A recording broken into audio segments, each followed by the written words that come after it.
Apa itu pepasangan dalam kepercayaan di Bali? Hal mistis digunakan untuk mencelakai orang. Dalam tradisi spiritual masyarakat Bali, praktik spiritual dan mistis kerap menjadi bagian yang tidak terpisahkan dari kehidupan sehari-hari. Salah satu bentuk praktik mistis yang memiliki makna khusus adalah pepasangan. Pepasangan dikenal sebagai salah satu bentuk sihir atau energi mistis yang digunakan untuk memengaruhi seseorang melalui benda-benda tertentu yang telah diisi dengan kekuatan gaib. Praktik ini biasanya dilakukan oleh seorang balian, dukun, atau orang yang memiliki pengetahuan mendalam tentang hal-hal gaib.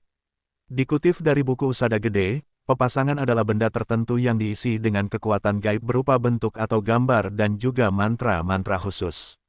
Benda ini kemudian disembunyikan atau ditanam di tempat yang sangat dekat dengan target, seperti di tanah pekarangan, di muka pintu rumah, di bawah pagar, di ladang, bahkan di dalam rumah. Salah satu tempat paling sering adalah di bawah atau di atas tempat tidur korban, sehingga pengaruh gaibnya lebih kuat. Benda yang digunakan dalam pepasangan bisa berupa taring hewan, tulang, atau benda lainnya yang memiliki makna simbolis. Untuk memaksimalkan efeknya, benda ini disiapkan pada hari-hari tertentu yang dianggap sakral, seperti hari Kajeng Kliwon.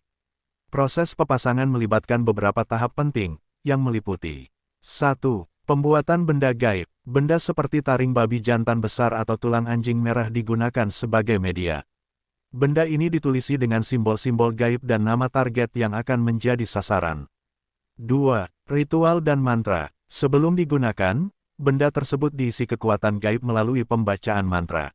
Sebagai contoh, taring babi yang telah disiapkan ditanam di depan sanggah kemulan. Mantra yang diucapkan berisi permohonan kepada roh gaib untuk mencelakakan roh target. 3. Penempatan benda. Setelah ritus selesai, benda tersebut ditanam atau disembunyikan di lokasi yang dekat dengan target, seperti di dapur, di bawah tempat tidur, atau di sekitar rumah. Salah satu contoh praktik yang dilakukan adalah dengan menggunakan tulang seekor anjing merah. Tulang ini dibungkus dengan kain, sutra potola, dan daun, sente, lalu diikat dengan benang merah, putih, dan hitam. Setelah diberi mantra, tulang tersebut ditanam di dapur korban. Pepasangan dipercaya memiliki kekuatan besar untuk memengaruhi fisik dan mental target. Dalam kepercayaan masyarakat Bali, korban dari pepasangan dapat mengalami penyakit aneh, kehilangan semangat hidup, atau bahkan kematian. Namun, perlu diingat bahwa pepasangan adalah bentuk sihir yang dianggap negatif dalam spiritualitas Bali.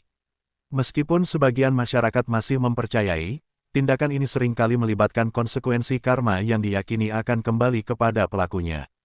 Pepasangan atau papasangan mencerminkan bagaimana tradisi mistis dan spiritualitas di Bali begitu kaya dan kompleks. Meskipun praktik ini masih ada, masyarakat modern mulai melihatnya dari perspektif budaya dan sejarah, bukan sebagai sesuatu yang harus terus dilestarikan secara praktis. Seperti halnya elemen-elemen mistis lainnya, pepasangan adalah bagian dari tradisi yang perlu dipahami dengan bijak tanpa menimbulkan kerugian bagi orang lain. Jika ada saran dan masukan atau hal yang tidak sesuai, silakan berikan masukan di kolom komentar.